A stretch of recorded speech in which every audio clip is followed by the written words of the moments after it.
In a small village by a flowing river, there lived a woman named Meera.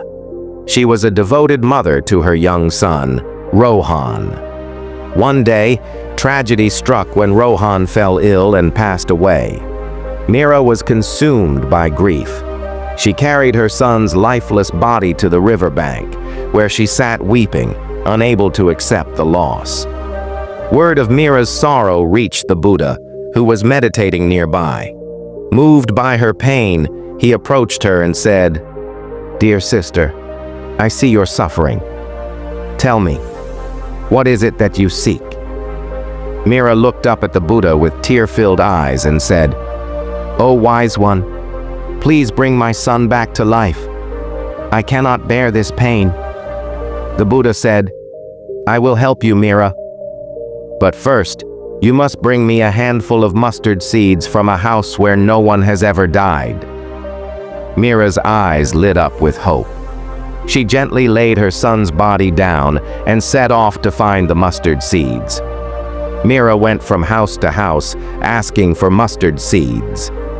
At each home, the families were willing to give her the seeds, but when she asked if anyone in their household had ever died, they all replied, "Yes, we have lost loved ones." By the end of the day, Meera had not found a single house untouched by death. Exhausted and heartbroken, Meera returned to the riverbank. She bowed before the Buddha and said, "O wise one, I could not find a single house where no one has died. Death has touched every family." The Buddha nodded gently and said, "Meera, just as the river flows endlessly, life and death are part of the same cycle. Nothing in this world is permanent." The Buddha continued, "Meera, everything in this world is impermanent. Joy and sorrow, life and death. Holding on to what is gone only brings suffering. Accepting the nature of impermanence brings peace. Let go of your attachment, and you will find solace." Meera felt a deep sense of peace wash over her. She realized that her son's life, though brief, was a precious gift.